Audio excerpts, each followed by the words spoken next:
In the early afternoon of July the 17th, 2014, a Boeing 777-200 of Malaysia Airlines departs Amsterdam Airport Schiphol for Kuala Lumpur, Malaysia. The flight is prepared as usual, and the aeroplane is in an airworthy condition.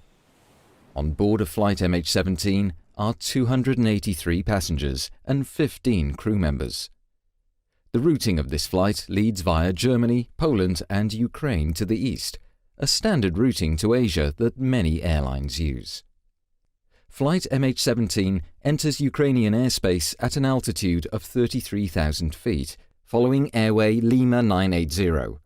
The crew diverts a short distance to the north to avoid some thunderstorms when returning to the airway in the eastern part of Ukrainian airspace.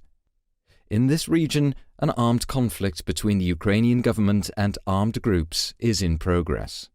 Therefore, lower levels of the airspace are restricted for civil air traffic. Flight MH17 is routed above this restricted airspace to waypoint Romeo November Delta in the Russian Federation.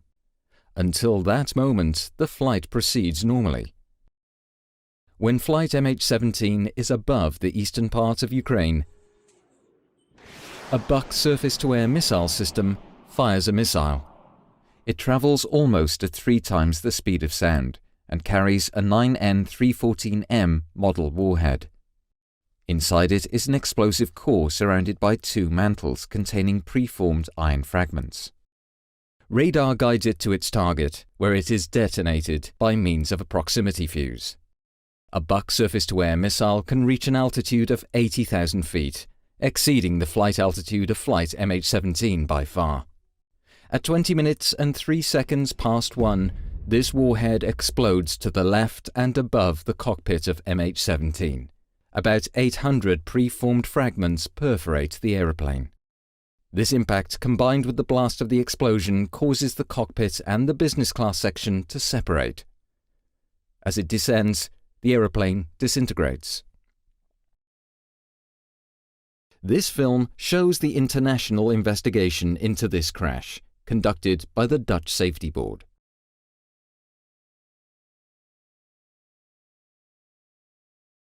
Flight MH17 disappeared from the radar at 20 minutes and 3 seconds past 1 UTC.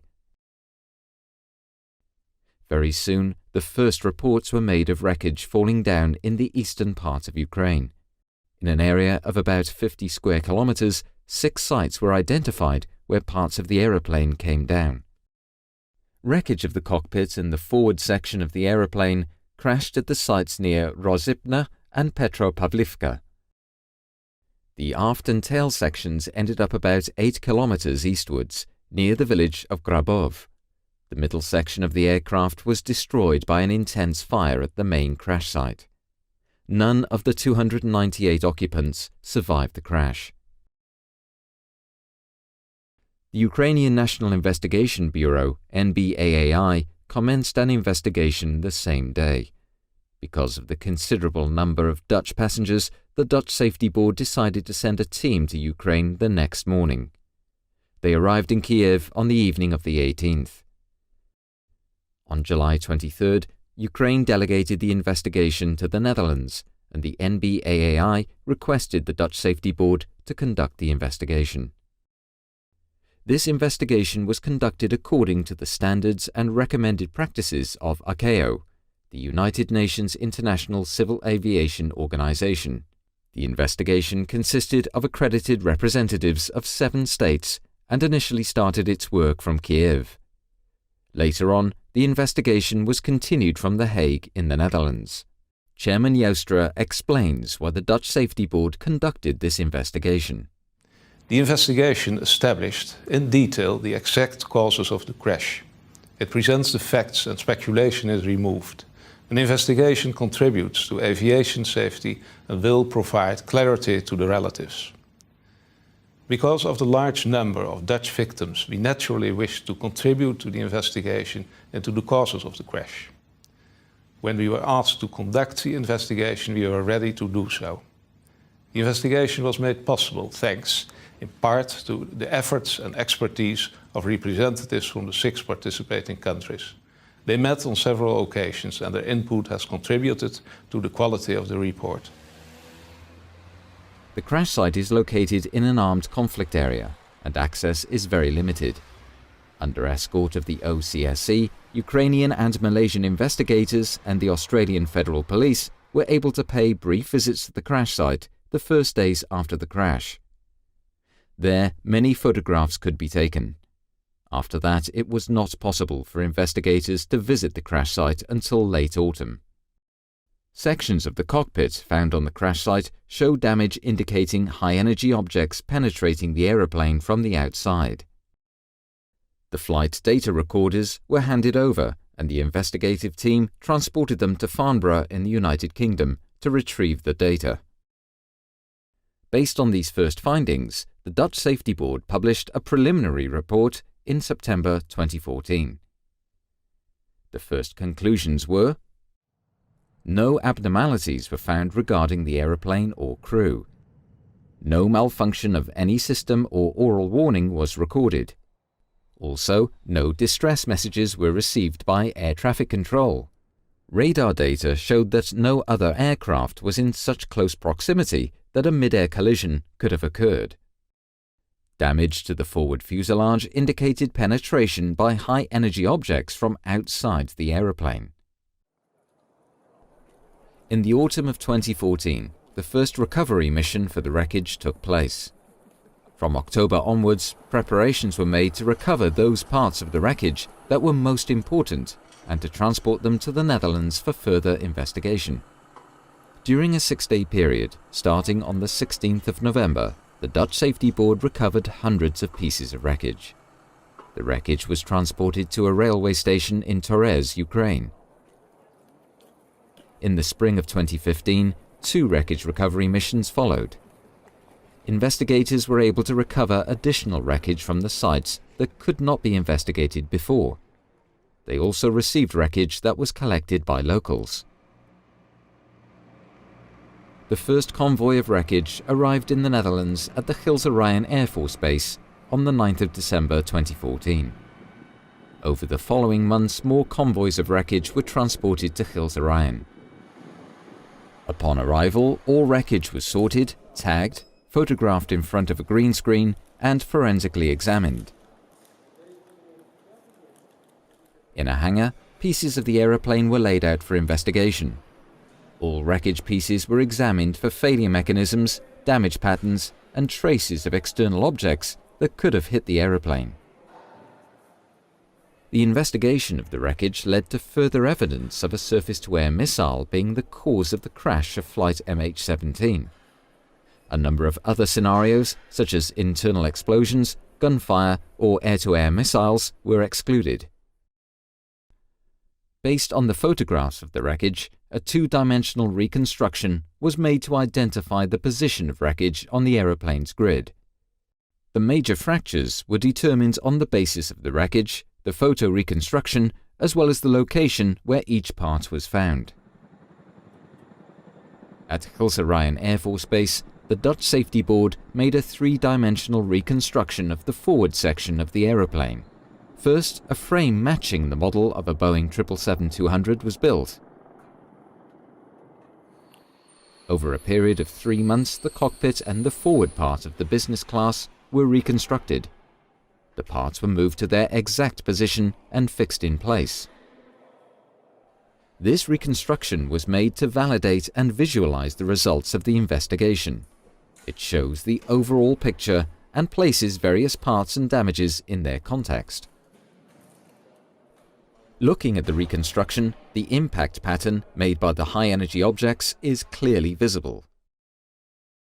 The reconstruction also demonstrates the effects of the impact and shows the marks where the cockpit was torn from the rest of the fuselage. The high-energy objects that perforated the aeroplane were also found in the bodies of 3 crew members seated in the cockpit. The preformed fragments have distinctive shapes, cubic and bow-tie shaped, and were made of a ferrous metal.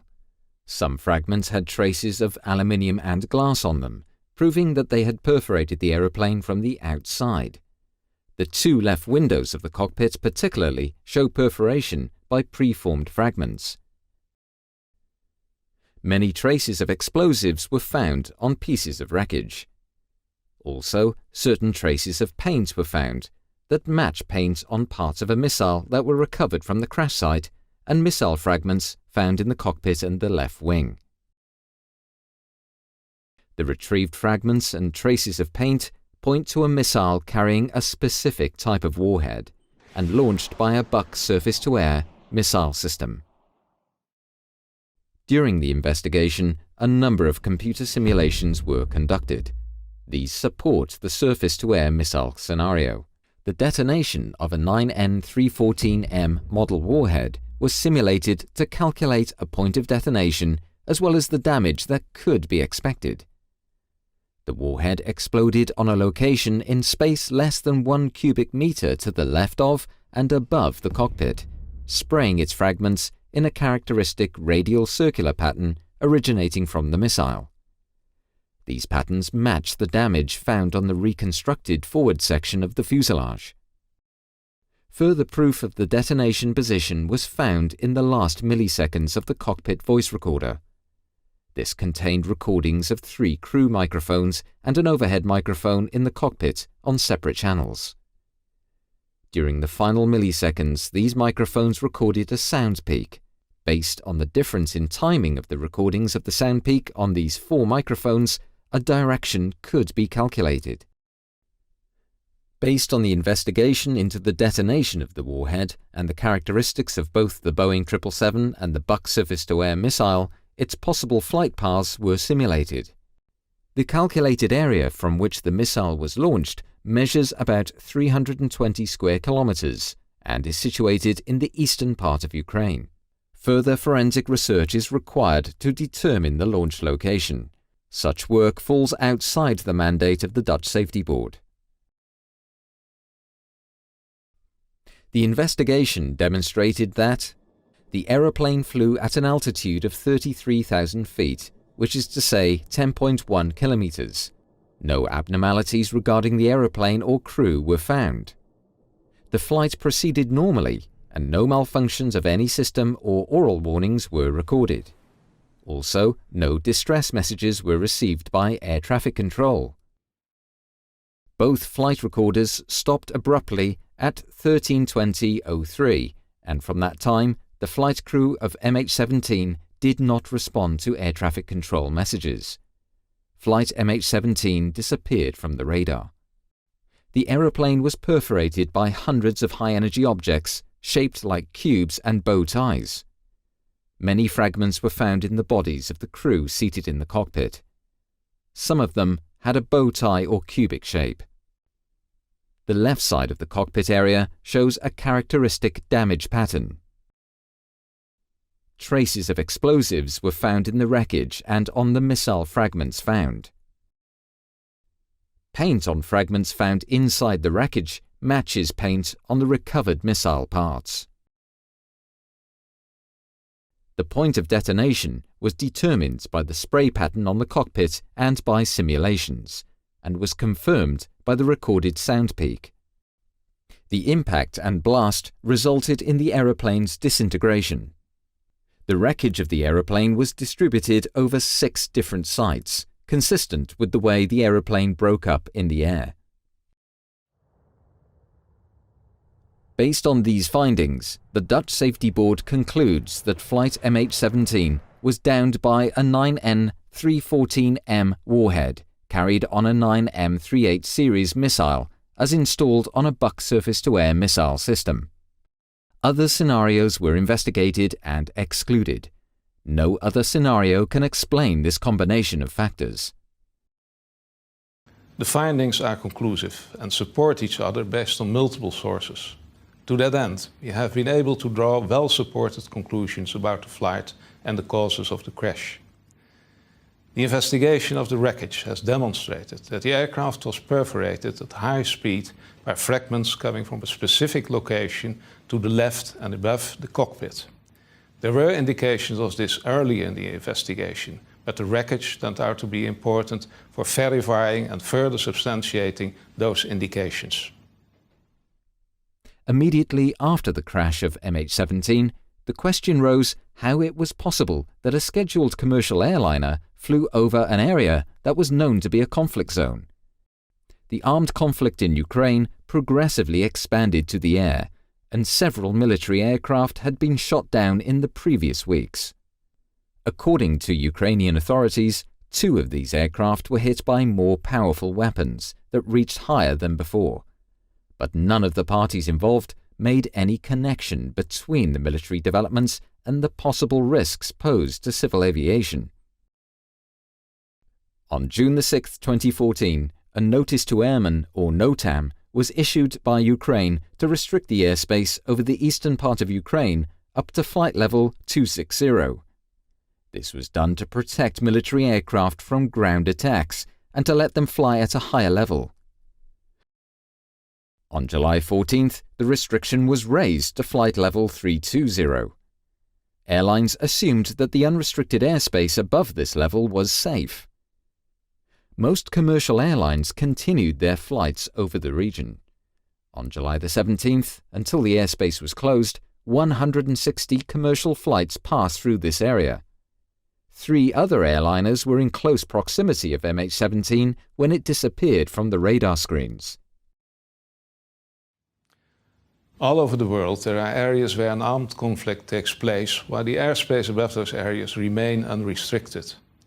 The risk resulting from flying over conflict areas is paid insufficient attention to by operators, authorities and aviation organizations all over the world. This needs to change. Ukraine had sufficient information to close the airspace to civil aviation prior to July 17. None of the parties involved recognized that the armed conflict in the eastern part of Ukraine would entail risks to civil aviation. Passengers should be able to trust the airline to have done everything possible to operate the flight safely. States should ensure that airspace will be closed if it's unsafe to civil aviation. In order to achieve that, information pertaining to risks and threats must be shared by countries and operators. When a civil aeroplane like Flight MH17 crashes, an international investigation on a large scale is set up and conducted according to international rules and standards. During the investigation into the crash of MH17, the investigators paid multiple visits to different states around the world, not only to the crash site and to participating investigating parties, but also to Malaysia Airlines headquarters, Boeing, and the ICAO meeting about the risks of flight routes over conflict areas. International investigators also visited the Netherlands to work at the Hague office or at the Gilserijen Air Force Base. The Dutch Safety Board organized 3 meetings with the international investigation team. This is in accordance with ICAO procedures. These meetings concerned the investigation into the cause of the crash. The wreckage was examined, and the progress and findings of the investigation were discussed. Another meeting focused on the decision-making process pertaining to flight routes above conflict zones. After consulting the accredited representatives of the participating states, the Dutch Safety Board came to the final report, the most important findings. Flight MH17 progressed normally until it was above the eastern part of Ukraine. At 1 p.m, a 9N314M warhead exploded to the left-hand side of the cockpit of Flight MH17. The missile was fired from a Buk surface-to-air missile system. The impact killed 3 people in the cockpit and caused structural damage to the forward section of the aeroplane, causing it to break up in the air. All 298 occupants lost their lives. Calculations have demonstrated that the missile's trajectory commenced somewhere in a 320 square kilometer area in the eastern part of Ukraine. The Russian Federation concurs with the conclusion that the crash was caused by the detonation of a warhead, but has reservations regarding the missile and warhead type. However, in our judgment, the arguments in the report overwhelmingly support the conclusions as presented.